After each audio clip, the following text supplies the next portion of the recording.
Voilà, Mbote Bandego Balandi, partout ici, Kabozolanda Magazine C10 Débat, partout dans le monde entier, à travers notre compte YouTube, tout expliquer population Mobimba ya Bandundu, Peko Zoba information à source.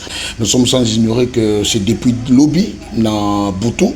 Mboka Bandundu eza na kati ya Molili nde na cadre de recherche d'information toye koluka directeur Yasnel pour na plus de détails pour na mataleli bozangi lotiliki awa na kati ya ville ya Bandundu ndeko directeur Mbote na yo Mbote ndeko Yves toye komona yo juste pour to luka kozwa ba information na lobi très bien que ba bonnes informations et pas na yo moko numéro 1 Yasnel Grand Bandundu. La ville de Bandundu est plongée presque dans le noir. Banda mokolo ya lobby na Boutou. Alors nini penza eza la réalité malgré circulation ya ba information sur la toile. Merci beaucoup de journaliste. Eza malamu nego komona biso puisque topé ça la vraie information puisque chaque personne a ko raconter information ko pesa information na ndenge na ye. Alors ndenge boyebi biso tozali na mutu ya Snell awa na ville ya Bandundu pe na Grand Bandundu et depuis hier la nuit, c'était autour de 19h40 que Bissonus Tosala qui constate Kokatana ya courant. Et après avoir Tomiki Kokot en contact avec la direction générale, PCBISO qui nous voilà Bozela, Baza Kosala investigation puisqu'il y a des perturbations au niveau des réseaux à Ville Kinshasa. Un peu tard la nuit, PCBISO qui s'il s'est quitté le matin, l'équipe est déployée pour ne pas le problème de Ottawapi. Et vous voyez, Bandon des alimentés à Kinshasa, j'ai posté haute tension à Maluku. Pour poster haute tension à Maluku, ils ont connecté na poste haute tension ya Kimwenza, te à Ndili Brasserie, puis Sika, Kurezo, Tana Inga et Komakawana pour se distribuer dans la ville à Kinshasa. Donc, en d'autres termes, na Bandundu, tous na centrale mon côté zo alimenté, surtout dépendaka na réseau na ya ouest, réseau haute tension à ouest. Tongo alelo, bande de direction générale, ba conseil direction générale, déployer ba équipe.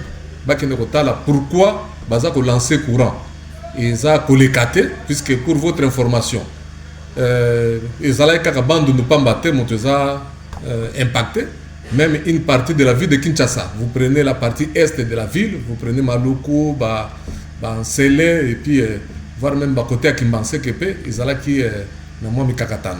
Et puis tant que vous ça là constat, vous constatez qu'il y a 5 pylônes où ils ont comme un courant kolongwa ya Kimwenza po ya na malu na poste Maluku po à partir Maluku pesa biso na Bandundu 5 pylônes ezaki na mabele donc ezaya kokoye minute oyo yango moni ke biso tozali sans électricité et puis partie pe ya ville à Kinshasa pe on a tangi on a une partie de est de la capitale ezapé sans électricité.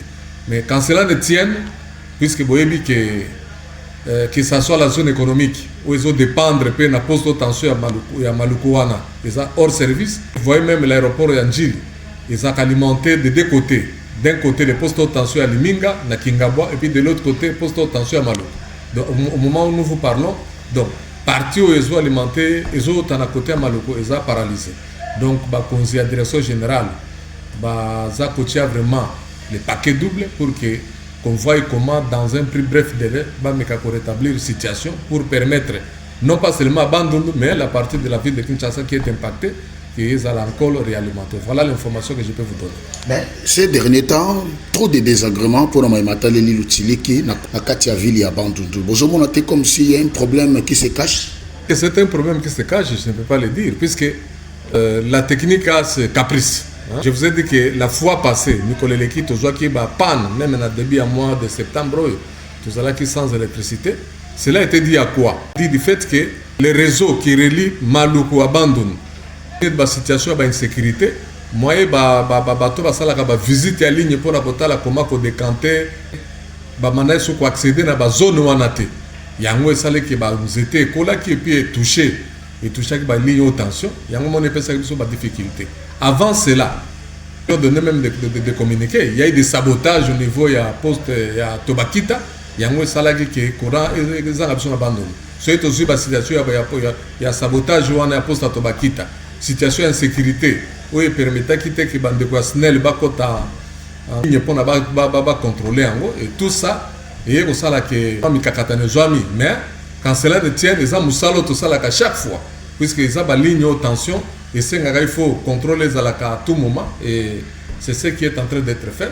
Et je crois que la situation est salamée et toucher les plus hauts sommets entreprises. Continuer surtout à la Kinshasa, on va mobiliser pour nous surtout tout ça qu'on préparer Milulu Mine de la ville et abandonner en mois de décembre. Je pense que pas que la situation qu'on a on se bat pour que la situation soit décantée et puis Milulu et le Kamalamu en mois de décembre. Voilà, image ya ba poto isa presque en circulation sur la toile. Nandeng ozomona ba poto oyo, ba travaux étant technicien et koki kozwa ba tango boni. Nini ko rassurer la population. Bon, le esengonango ezali que au moins la fois passé tango ba pylône e koyaki, hein, et tout chaque même ba socle, oui même ba pylône, donc fondation pylône. Mais na ba photo ndenge na moni, ndenge pe na auto solo la na bandeko ba directeur aso gérer domaine oyo wana. Abi bon, ils sont en train de réfléchir pour voir avec le même socle si on peut remonter, d'abord démonter les pylônes existants, ba cornière wana ba ko remplacer isa mabe. Et je pense que Ekoume la tendenge tozoa qui pane à liboso il y a chite à pylône, puisque là la fois passée on devrait construire ba socle zoa qui biso pratiquement 21 jours. Et en dehors de ça, Babani peut monter en haut, mais cette fois-ci, on va monter sur le même socle. Voilà ce que je peux dire que non. Je ne peux pas vous donner exactement le nombre de jours, mais ce qui est vrai, la SNEL mettra tout en ordre, tout en marche pour que ça se fasse le plus rapidement possible. Merci beaucoup, directeur. Merci beaucoup, les journalistes. C'est dit. Débat, Canal 10.